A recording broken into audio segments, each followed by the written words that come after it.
I'm young, gifted, and violence-free. I will stand up for peace. No matter what you say, you can't take that away.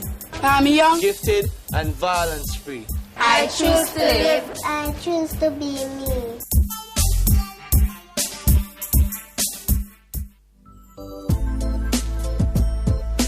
Thanks for staying with us on Issues and Answers. We are speaking to Dr. Charles Douglas, the Executive Director of the Jamaica Productivity Center.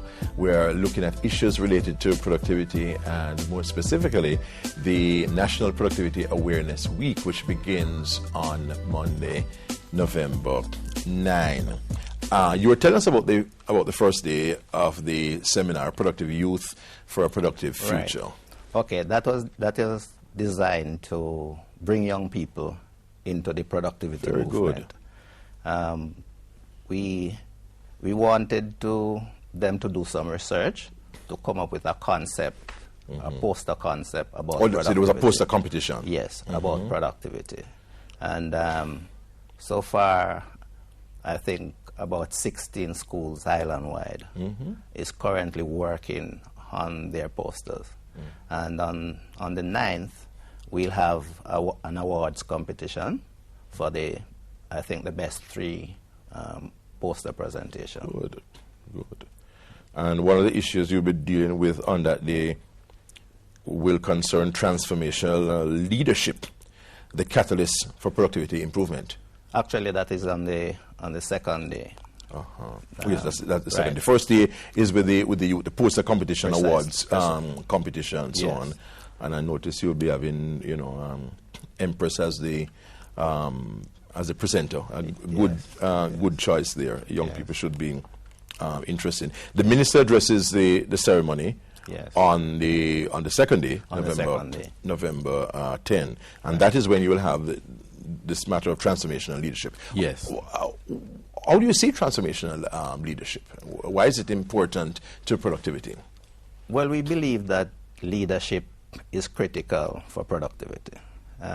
In most cases, sustainable improvement will only be sustained. Improvement will only be sustainable if it is led from the top. And we have a couple examples of that in Jamaica.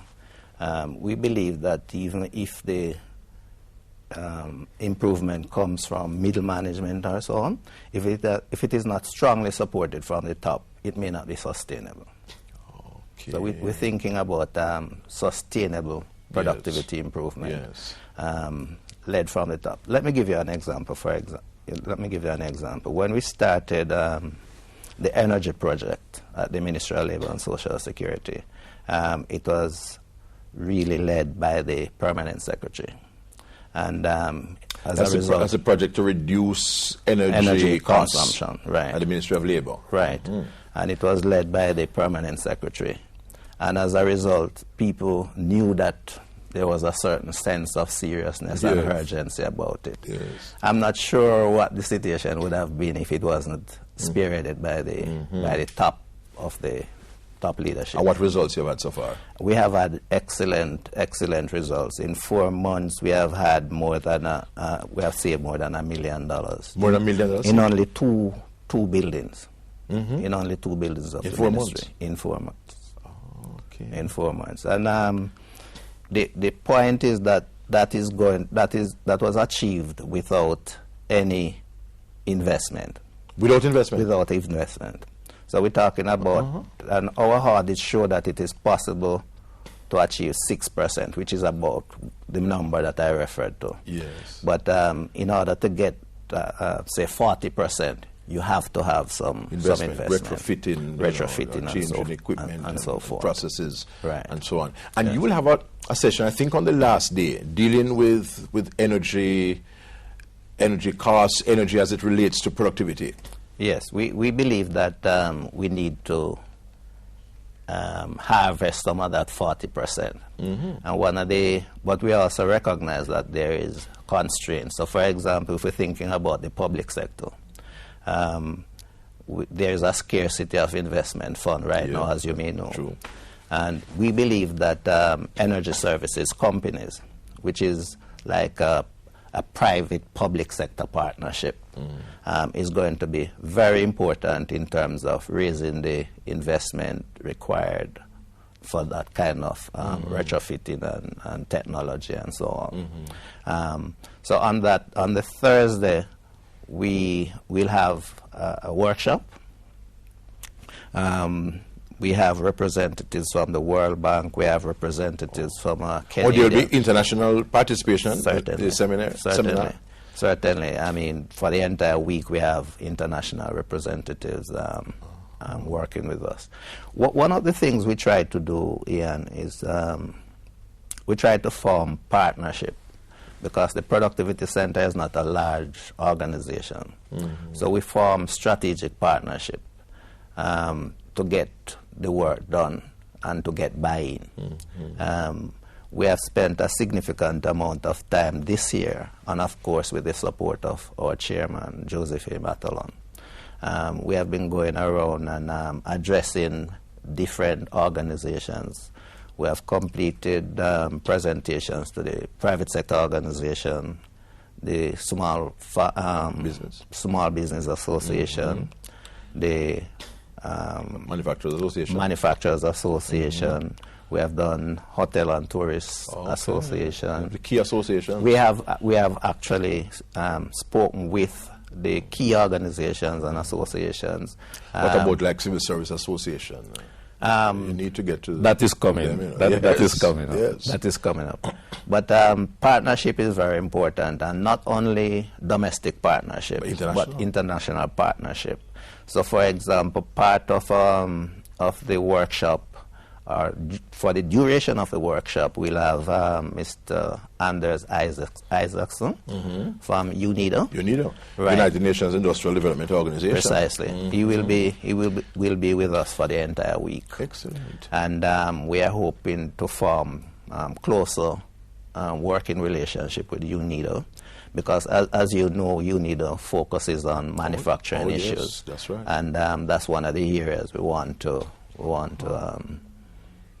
make because some productivity is declining in manufacturing in various sectors. Yes. The level of productivity, or the growth in productivity, varies across sectors. Yes. There are some sectors that have shown improvements. There are some that have shown decline.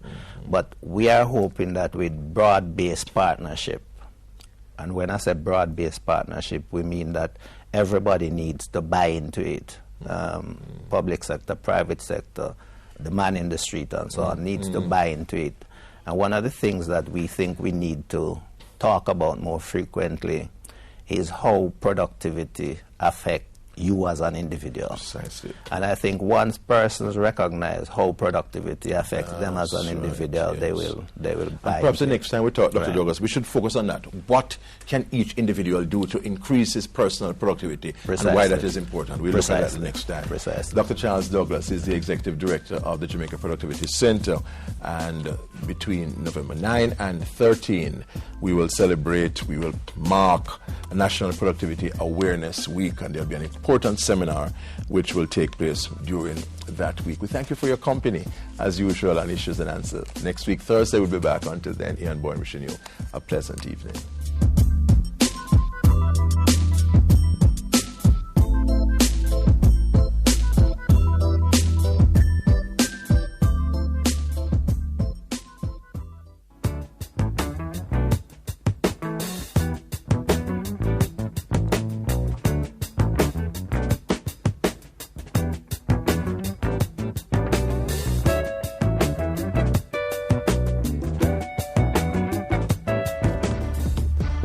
And that's how we close out the pages of the magazine this Thursday. Remember, this and other programs can be viewed online at www.jis.gov.jm. While you're at it, give us your feedback at Jamaica Magazine at jis.gov.jm.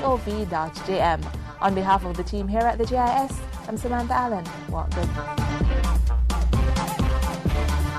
This has been a production of